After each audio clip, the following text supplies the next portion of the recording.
Hello மக்களே, இன்னைக்கு நம்ம என்ன பார்க்க போறோம்னா அஞ்சாமை படத்துடைய மூவி ரிவ்யூ தான் பார்க்க போறோம். விதார்த் நடிப்பில் சுப்ராமனுடைய டைரக்ஷனில் இந்த படம் வெளியே வந்திருக்கு இன்னைக்கு தான். ஸோ அந்த படத்துடைய மூவி ரிவ்யூ தான் நம்ம பார்க்க போகிறோம். வாங்க வீடியோக்குள்ளே போகலாம்.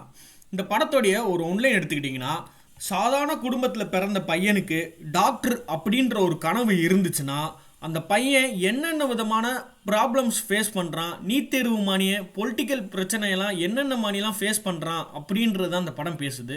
நான் டாக்டர் ஆகணுன்றது என்னோட லட்சியம். ஒரு ஸ்ட்ராங்கான ஒரு பொலிட்டிக்கல் சப்ஜெக்ட்னே சொல்லலாம். அந்த படம் ஒரு எக்ஸ்ட்ரானரியான ஒரு ஸ்க்ரீன் பிளேல, எக்ஸ்ட்ரானரியான ஒரு டைரக்ஷனில் இந்த படம் வெளியே வந்திருக்கு. இந்த படத்துடைய ப்ளஸ்ன்னு எடுத்துக்கிட்டிங்கன்னா, எந்த இடத்துலையும் டைரக்டர் காம்ப்ரமைஸ் ஆகலை. எல்லா இடத்துலையும் கவர்மெண்ட்டை கொஸ்டின் பண்ணிகிட்டே இருக்கார். இந்த படம் 2016 நடந்த உண்மையான சம்பவத்தை பேஸ் பண்ணி தான் எடுத்திருக்காங்கன்னு சொல்லிட்டு ட்ரைலர்லேயே சொல்லியிருந்தாங்க.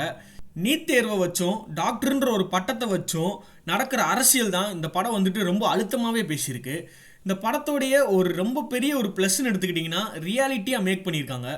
எந்த விதத்துலேயும் ஹீரோயிசம் காமிக்காமல் இந்த கதைக்கு என்ன தேவையோ அதை மட்டுமே இந்த படத்தில் ஸ்க்ரீன் பிளேல அமைச்சிருக்காங்க. விதார்த்தோடைய யதார்த்தமான நடிப்பு இந்த படத்துக்கு ஒரு ப்ளஸ்ன்னே சொல்லலாம். இந்த படத்தோடைய ஹீரோயின் யாருன்னு பார்த்தீங்கன்னா வாணி போஜன். அவங்களும் அவங்களுடைய ரோலை எக்ஸ்ட்ரானரியாக பண்ணியிருந்தாங்க. இந்த படத்தை கண்டிப்பாக எல்லாரும் போய் தேட்டரில் பார்க்கணும். பேரண்ட்ஸாக இருக்கட்டும், ஸ்டூடெண்ட்ஸாக இருக்கட்டும், எல்லாரும் போய் தேட்டரில் பாருங்கள். இந்த படத்தை சப்போர்ட் பண்ணாதான் தமிழ் சினிமாவில் சின்ன பட்ஜெட் படங்கள்லாம் ப்ரமோட் ஆகும். இந்த படம் ஒரு எக்ஸ்ட்ரானரியான ஒரு மூவி.